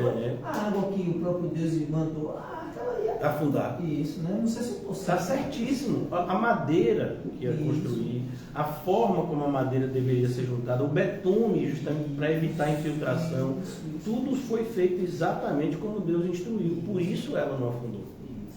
Né? Então, quando a gente leu ontem, né? Noé divinamente instruído. Há um grande problema da gente ser instruído e não dar atenção. É isso que é o homem sensato. Então você tem que construir e tem que ser sobre a rocha. Não, mas sobre a rocha dá muito trabalho. Tem mesmo que botar esse betume? Será que eu tenho mesmo que construir 3 andares na arca? Eu não posso construir só um? Os animais vão ficar tudo amontoado, um em cima do outro, não precisa fazer andar. Então não, a gente tem que fazer exatamente como o Senhor mandou. Por isso que em 1 de Coríntios, que a gente vê uma igreja desorganizada, o Senhor vai dizer, por meio de Paulo, o Senhor vai falar de forma muito dura, dizer, você tentar destruir a igreja, Deus te destrói. Porque destruir a igreja não é só no sentido de colocar uma bomba nela, mas se eu sou um mau testemunho, eu estou destruindo a igreja. Se por meu intermédio pessoas propagam, né, coisas vergonhosas, se por meu intermédio mentiras são de alguma forma passadas adiante, eu estou destruindo a igreja. Paulo vai dizer para essa igreja de Éfeso que não é somente um ataque de fora que vai vir, mas que eles também deveriam esperar ataque de dentro. Né? Então, nesse sentido, A gente tem que ter receio da gente mesmo. Porque, olha que coisa bonita na Bíblia. Eu tenho assim, um apreço muito grande pela pessoa de Pedro. Porque ele nos ensina que o cristão ele não é perfeito, ele está sendo aperfeiçoado. Então veja como é importante a gente vigiar. Pedro tem aquela falha e ele querendo, né, ajudar Jesus, acaba sendo pedra de tropeço para Jesus, dizendo: ó, Jesus, de maneira nenhuma você vai ser morto, pelo contrário. E a gente pensa, Pedro aprendeu. Parece que não, porque Jesus disse que ele ia trair, ele diz o quê? Não vou. Aí a gente pensa, ele aprendeu. Mas não sei não, porque você viu o que aconteceu lá na Galácia? Então ele vai aprendendo continuamente, como nós. Então devemos estar sempre vigiando. É esse Pedro que vai dar esse conselho para a gente, que não é um conselho, mas uma ordem, né? Porque vem do Senhor por meio da boca de Pedro, né? Da pena de Pedro. Sede sóbrios e vigiai, porque o diabo, que é o vosso adversário, Pedro sabe disso mais do que ninguém. Satanás usou a boca de Pedro, Pedro sendo crente. Ele não entrou em Pedro, mas ele influenciou de tal ponto, a tal ponto Pedro, que Pedro falou coisas que agradou o diabo e desagradou a Deus. Porque ele começou a ver o mundo apenas como uma realidade material, e não como um mundo que é espiritual e material, sendo que o espiritual é muito mais importante. Então aqui, voltando aqui para a nossa conclusão, e concordando com tudo que foi dito, no qual todo edifício bem ajustado cresce para o santuário dedicado ao Senhor, no qual também vós juntamente estáis sendo, percebeu? Nós estamos sendo o quê? Edificados. A gente não está pronto. E eu vou além. Até quando a gente morrer, o segundo antes da nossa morte, a gente não está pronto. Ninguém entra no céu pronto. É por isso que a gente precisa ser glorificado. Às vezes a gente tem uma percepção equivocada, meio que, não, quando a gente ficar pronto, Deus nos leva. Então, se for isso, a gente vai ter que viver uns 50 mil anos, 1 milhão de anos. Não vai ficar pronto. A gente vai completar a jornada que nos foi proposta. A gente vai completar as obras que nos foram dadas a completar. Mas isso não significa que a gente está pronto. A gente vai ser glorificado. Isso também é graça, né? Às vezes há uma concepção equivocada que é passada principalmente por esse falso evangelho, que as pessoas, né, nós estamos aqui para amadurecer, aí quando a gente estiver bem maduro, Jesus escolhe a gente e leva. Meu filho, então vá se preparando para 2.000 anos, 50 mil anos de vida, 100 mil anos. Não tem essa maturidade aqui não. A gente vai até o último instante, a gente vai se ver como pequeninos do Senhor, falíveis, tendo que vigiar cada segundo da nossa vida, porque a gente corre o risco de cair e jogar tudo por água abaixo. Essa ideia de que pessoas que têm muito tempo de igreja, né, estão quase com o pé no céu. Então não, meu filho. Você pode ter 50 anos que você é super crente e você está mais perto do que aqueles que começaram agora do que daquele que está um segundo no céu. É necessário combater o combate, até o fim. Até o fim. E a gente entendendo que somos pecadores, não deixamos de ser até o último instante. A nossa carne está ali até o último instante. Satanás não vai desistir da gente até o último instante. O mundo não vai deixar de tentar nos corromper até o último instante. É por isso que a Bíblia vai dizer lá em Apocalipse, a igreja de Esmirna, ser fiel até a morte. Então, até o final. Na carta aos Hebreus vai dizer, na luta contra o pecado, não resististes ainda até o sangue. A interpretação errada que a gente tem muitas vezes por não conhecer o hebraísmo, né? Não conhecer a maneira do judeu falar, porque aquela carta é escrita nesse contexto, até o sangue significa até a morte. A gente pensa que até o sangue é um arranhãozinho que a gente tem, ou até um corte mais profundo. Não, até o sangue é até morrer. Então, na nossa luta contra o pecado, a gente ainda está vivo. Então, significa que a carne está viva também. Não, pensei que ela tinha morrido, só eu fiquei. Não, filho. Se você está vivo, ela está aí do seu lado, é só você olhar direito, né? Então, deixa eu caminhar para a conclusão. Juntamente estáis sendo edificados para a habitação de Deus no Espírito. Então, aqui Deus mora em nós. Sim, mas essa morada é uma morada ainda temporária. Por isso que Paulo vai dizer em Coríntios, né? É necessário que esse corpo se revista de incorruptibilidade. Esse corpo corruptível precisa se tornar incorruptível. Paulo vai dizer que por mais que a gente conheça aqui, imagine que você consegue chegar, né, isso já seria impossível, mas imagine que você consegue chegar a 100% daquilo que o conhecimento humano poderia ter a respeito de Deus. Ainda é quase nada acerca do ser de Deus. Conhecemos em parte, como que por espelho, vamos conhecer plenamente ao Senhor no céu. Por isso que esse ensino, irmãos, hoje em dia, é tão vital. Pois a gente vive numa geração que, por conta, né, do crescimento tecnológico, né, do crescimento do homem em várias áreas do conhecimento, as pessoas se acham quase deuses, né? E isso tem influenciado inclusive os crentes. Parece que as pessoas hoje se acham muito mais espirituais do que os crentes do passado, simplesmente porque a gente tem mais, né, capacidade de obter informação do que os crentes do passado. Então, hoje em dia, eu posso passar 5 horas estudando e conseguir ter acesso a mais informações do que pessoas teriam de repente em 5 anos. Só para você ter ideia, na época de Paulo, por exemplo, ninguém tinha o livro de Isaías completo. Nem uma sinagoga que fosse luxuosa não tinha. Eram partes de livros que as pessoas tinham. Tudo era muito caro e difícil. Era tudo à mão. Não tinha papel ainda. Era o papiro, que era feito das algas do Egito, ou então de couro de animal. Então era tudo muito complexo. E mesmo depois do advento da impressão, né, da imprensa, ainda assim tinha a questão do idioma. Aí nós temos as traduções. Então hoje em dia, por exemplo, quais são os comentários bíblicos que a gente usa? Nenhum deles é do Brasil, meu filho. É tudo, né, da Inglaterra, não é nem americana, é da Inglaterra, né?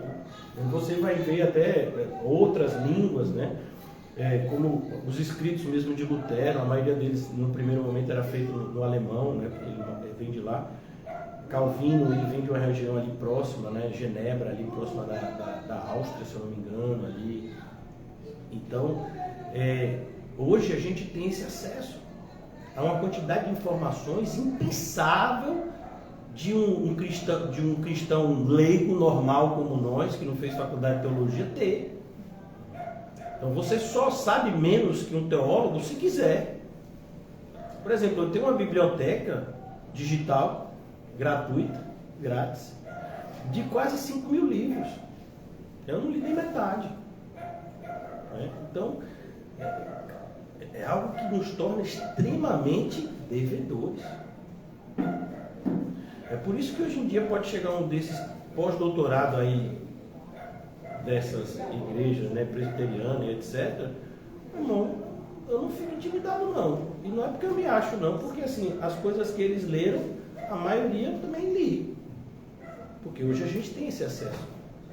Por que eles vão para o exterior para fazer doutorado e mestrado? Porque o homem valoriza isso. Não é nem por uma questão de necessidade. Porque a gente tem esses livros traduzidos. Mas a gente não teria o diploma que eles têm e que para os homens é importante, né? Então, quando a gente fala sobre isso, é para dizer que a gente não se tornou mais espiritual. E isso que entristece. Mas como pode a gente ter esse acesso a informações, né, bíblicas, corretas, de homens de Deus do passado que andaram com Deus, e a gente ser menos espiritual do que os cristãos do passado? Para você ver. Porque tudo aquilo que facilita a nossa vida tem a tendência de nos tornar acomodados. Então, por exemplo, a geladeira, ela prejudica a minha vida? Não. Mas parece que se a geladeira quebrar, a nossa vida acabou. Não, o pessoal viveu tanto tempo sem geladeira. Mas como é que eu vou guardar o feijão? É só você não fazer demais. Faz o suficiente para comer. Cada dia faz um. Mas como é que eu vou fazer? Não tem. O pessoal, ninguém morria antigamente sem geladeira. Não, mas é porque o gás acabou. Sim, e a lenha? Fogão a lenha, pastor, não faça isso comigo não. E por que tem que esquentar a comida? Não, meu filho, não precisa esquentar a comida não, vai no seco mesmo, né? Vai sem esquentar, come aquilo que não precisa esquentar. Então assim, a gente cria, né? A gente se adapta de tal forma à evolução tecnológica que a gente começa a ficar refém dela. Tem exemplo melhor do que isso? Eu sou da época do orelhão. Não é do orelhão de cartão não, é do orelhão de ficha. Ninguém morria. Esses dias minha filha orou pro orelhão e disse: meu pai, o que é isso? Eu tive que explicar que é o orelhão. Eu achei até engraçado. Eu falei: minha filha não sabe o que é o orelhão. Porque a geração dela não sabe. Provavelmente ela não saiba o que é o orelhão, né? Então, o orelhão é o quê? Alguém que tem uma orelha grandona? Então, a gente vai, né, sendo a mesma tecnologia que pode facilitar a minha vida, pode me tornar dependente dela. E é o que a gente tem visto hoje em dia, né? Então, hoje a gente tem essa facilidade de informação, né? Tem. Aí as pessoas já não veem mais a necessidade de nos reunirmos como igreja.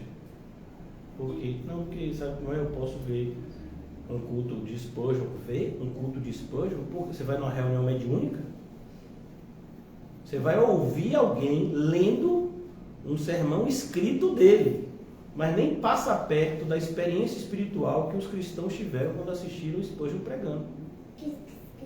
Um culto é um culto. Um livro que você lê é um livro que você lê. Então, mas as pessoas confundem isso. Não, hoje Spurgeon pregou para mim. Foi mesmo, a reunião mediúnica foi aonde? Você virou espírita agora, velho?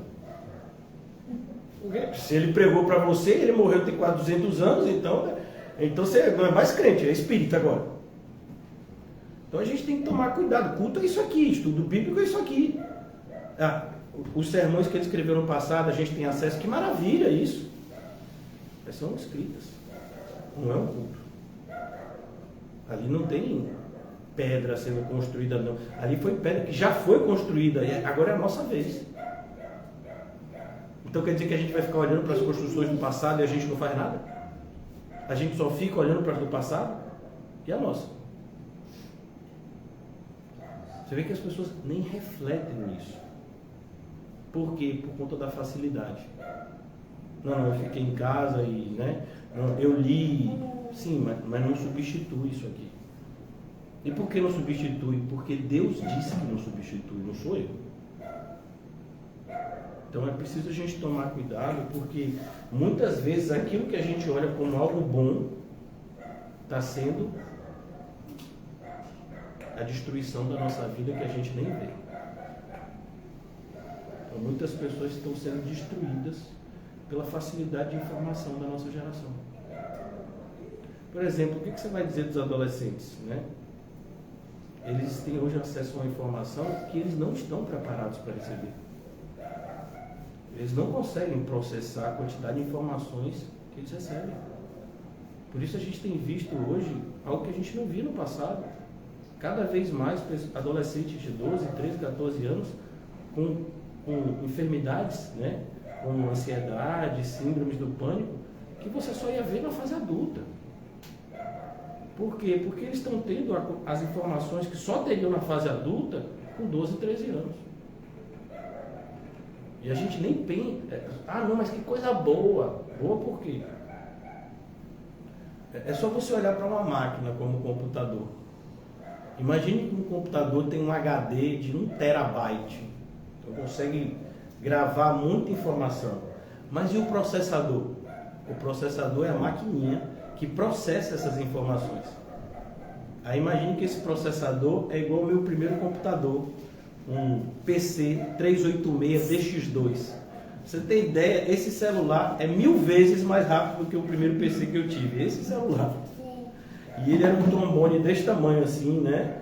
A televisão dele era daquelas assim, grandona, só tinha tela verde, viu?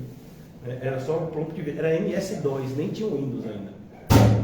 Aí você imagina isso, né? Naquela época era o máximo. Aí você pega aquele processador para processar 1 terabyte, vai durar o quê? 20 anos. Então você vê que hoje em dia você vai recebendo. Você já viu aqueles vídeos do TikTok? Eu não tenho TikTok e eu tô orando porque provavelmente eu vou desabilitar meu Instagram. Vou ficar só com o Facebook que ninguém usa, né? Porque vai ser algo assim só para Facebook mesmo de Deus. Assim. Mas você vê o TikTok que eu não tenho, meu pai tem. Aí eu fico olhando para meu pai, né? 20 minutos. Um vídeo saindo, entrando no outro, porque são vídeos que o próprio aplicativo tem um algoritmo que identifica qual é o tipo de vídeo que essa pessoa gosta de ver. Então, se você tem você vai ver um tipo de vídeo, tem um vídeo ofertado, outra pessoa vai ter outro vídeo ofertado. E aí você fica ali, entra um, sai um, entra um, sai um. É muita informação para o cérebro. E você sai dali, você não tem noção, seu cérebro está assim, ó. Então a gente está vivendo essa realidade como crente e o mais assustador é que os crentes sequer identificam isso. Os ímpios às vezes até identificam e os crentes não. Então é preciso que a gente tome muito cuidado, porque aquilo que muitas vezes a gente pensa que está facilitando a nossa vida, não está. Está prejudicando. Imagine, antigamente, a pessoa que queria ir assistir o culto tinha que vir, agora pode assistir pela internet. Então tem gente que poderia vir, mas é mais cômodo assistir pela internet. E aí você, quem vai ser? Vai ser eu ou você? Não é Deus que está vendo tudo isso. Porque tem pessoas que efetivamente vão ser abençoadas pelo vídeo da internet. E tem pessoas que vão ser amaldiçoadas por meio dele. O mesmo culto que abençoa alguns, não é o que estava no panfleto hoje? Eu tenho uma boa e uma má notícia para você. Aí a pessoa, é mesmo? Qual é a boa? Jesus está voltando. E a má? Jesus está voltando. Não, então eu não entendi. É boa ou má? Eu não sei qual é o seu lado. Se você está do lado de Jesus, maravilha, ele está voltando, Satanás vai ser, né, completamente destronado, o mundo, né, vai ser destruído e um novo céu, uma nova terra. E para quem é do mundo? Para quem é do mundo essa informação é péssima. Porque tudo que eles conhecem vai desmoronar sem que eles nem percebam direito. A mesma informação. Então, o mesmo culto que abençoa alguns, amaldiçoa outros que estão fazendo mau uso dele. O mesmo templo que abençoava alguns na época de Jesus, amaldiçoava tanto outros que utilizavam daquele templo como covil de ladrões e salteadores. Mas aquele mesmo templo abençoou, por exemplo, Simeão, que viu a promessa sendo cumprida quando Jesus entrou lá, bebezinho, aquela viúva que ficava lá o dia inteiro. Você não tem casa? Não, está no templo, né? Então é preciso que a gente tome cuidado, porque esse tipo de verdade são as mais difíceis de enxergar. A mesma informação pode ser boa ou má. Depende de como você está se relacionando com ela. Então, que maravilha, no meu celular eu não tenho aqui centenas de livros, mas não substitui oração, culto, não substitui a comunhão com os irmãos. Eu, por exemplo, vocês não sabem o milagre que aconteceu comigo hoje. A coisa mais difícil para mim, na minha vida cristã, é fazer o que eu fiz essa noite. Entregar um panfleto e convidar uma pessoa para ir para o culto. Você não sabe como é difícil para mim, é até engraçado. Mas você não cala a boca quando está falando de Jesus para você ver. Mas entregar um panfleto para mim é desafiador. Eu tive até dor de barriga hoje pensando nisso.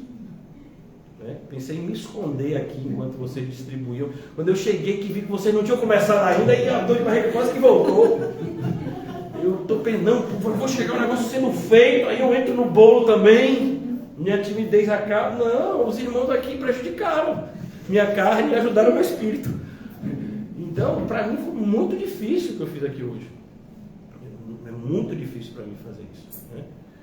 Deus sabe das nossas limitações. É preciso que a gente tome cuidado com isso, porque nós estamos sendo edificados e essa edificação não pode parar. Se essa edificação parou, e eu vou parar aqui para vocês, né, ficarem tranquilos. Se essa edificação parou, é porque ela nunca começou. Porque Deus nunca faz nada pela metade. A gente é que acha. É como, por exemplo, às vezes a gente pensa que Deus está atrasado. Não, Ele nunca se atrasa. A gente que fica ansioso. Deus nunca chega antes. A gente que não estava preparado. Então, é preciso que a gente tome cuidado com isso, porque é o nosso dia a dia, irmãos. É o nosso dia a dia. E é tão chover no molhado que eu vou dizer, né? Mas é por isso que é tão difícil a gente perceber que as maiores dificuldades que a gente tem para a nossa espiritualidade são as coisas triviais do dia a dia. Tomar café, almoçar, jantar, mexer no celular, assistir uma televisão, conversar com uma pessoa. Essas atitudes são as atitudes mais difíceis para a gente manter a espiritualidade. E a gente nem percebe. Porque nossa carne, ela não é muitas vezes do jeito que a gente pensa. Então, a gente pensa que a nossa carne, ela está sempre cogitando coisas perversas, imorais, né? Não. A religiosidade é carnal. A moralidade, a civilidade desprovida do cristianismo é carnal. Então eu posso estar ambicionando, né, me tornar, entre aspas, uma pessoa melhor, e tudo que eu estou fazendo é me tornar ainda mais inimigo de Deus. É por isso que esse cuidado tem que ser extremamente, né, grande na nossa vida. De que, por mais que eu esteja crescendo, né, espiritualmente, se eu acho que eu estou de fato crescendo espiritualmente, eu não posso parar. Eu não posso me acomodar. Eu não posso jamais imaginar que eu atingi, não é nem que eu atingi, é que eu vou atingirei um patamar de espiritualidade onde eu vou ficar igual aquele rico. Vou agora viver regaladamente. Não tenho mais que trabalhar, né, construir um celeiro grandioso, guardei tudo, agora é só aproveitar. Não, o cristão, eu vou concluir mesmo aqui, é como Lutero disse: eu vivo entre 2 dias. O dia que eu me encontrei com Jesus, né, o dia que Jesus me salvou, e o dia que eu me encontrarei com Ele na glória. Eu vivo entre esses 2 dias. Então, para nós, toda a nossa vida é um dia. A gente se encontrou com Jesus, Jesus nos salvou ontem, e a gente vai se encontrar com Ele logo ali, amanhã. Façamos a obra do Pai enquanto é dia, porque a noite vem quando ninguém pode trabalhar. E é essa percepção da proximidade de Cristo que o mundo é tão bom em nos roubar. Você vê, irmãos, eu não sei se vocês têm essa percepção, pelo menos é que eu tenho. Como quando eu me tornei cristão, não é que o tempo passa mais rápido, a minha percepção do tempo mudou. Então, eu pisquei o olho, é janeiro, eu pisquei o olho de novo, a gente está em setembro. Não é nem mais agosto, a gente está em setembro. Parece que foi ontem que eu disse: irmãos, daqui a 2, 3 meses a gente vai ter um evangelismo. A gente já fez. Então, essa é a nossa percepção do tempo. E o que me assusta mais é que o tempo parece estar passando tão rápido e eu não estou vendo o meu crescimento espiritual. Então isso me assusta, né? Isso me faz me cobrar, me dedicar mais a conhecer o Senhor. Não é nem fazê-lo conhecido, porque eu só posso fazê-lo conhecido sem o conhecer. Então que o Senhor nos ajude, irmãos, a buscar essa intimidade com Ele, para que a gente saia dessa esfera da religiosidade, né? Que muitas vezes a gente se deixa aprisionar. Então, quanto mais espiritual eu for, mais eu vou cobrar de mim e menos dos outros. Mais eu vou ser como Cristo quer que eu seja. Vamos orar. Obrigado, Senhor, mais uma vez por essa noite, pelo privilégio que o Senhor nos concedeu de, nesse ato tão simples de convidar pessoas para ouvir o Evangelho. O Senhor nos concedeu uma alegria que há muito não sentíamos. Ó Deus, obrigado por tão grande graça. Não somente nos alcançou, mas agora nos concede o privilégio de sermos instrumento para que outros também sejam alcançados. Obrigado, Senhor, por essa graça. Obrigado pela noite de hoje, Senhor, pelo teu ensino, e nos ajuda, Senhor, a pôr em prática, a viver de forma condizente com as verdades que o Senhor tem feito conhecida para nós. Eu oro mais uma vez por essa comunidade de Cosme de Farias, em especial por cada pessoa que recebeu esse humilde panfleto, Senhor. Temos aprendido que podemos apenas levar a Tua palavra até os ouvidos, mas o Senhor, com o Teu poder infinito, consegue arrebatar os corações e trazê-los a Cristo. Oramos para que cada panfleto haja poderosamente na vida daqueles que tiverem acesso a ele e que eles se sintam atraídos por essa graça irresistível que também nos atraiu. Que possamos em breve ter a nossa família na fé aumentada, nos alegrando com a festa no céu, como nos foi ensinado quando um pecador se arrepende. Nos ajuda a sairmos desse encontro solene, motivados a viver a vida que o Senhor tem para nós. Em nome de Jesus, amém? E graças a Deus. Saúdem mutuamente com um cumprimento santo. E diga para o seu irmão, o próximo evangelismo é logo ali.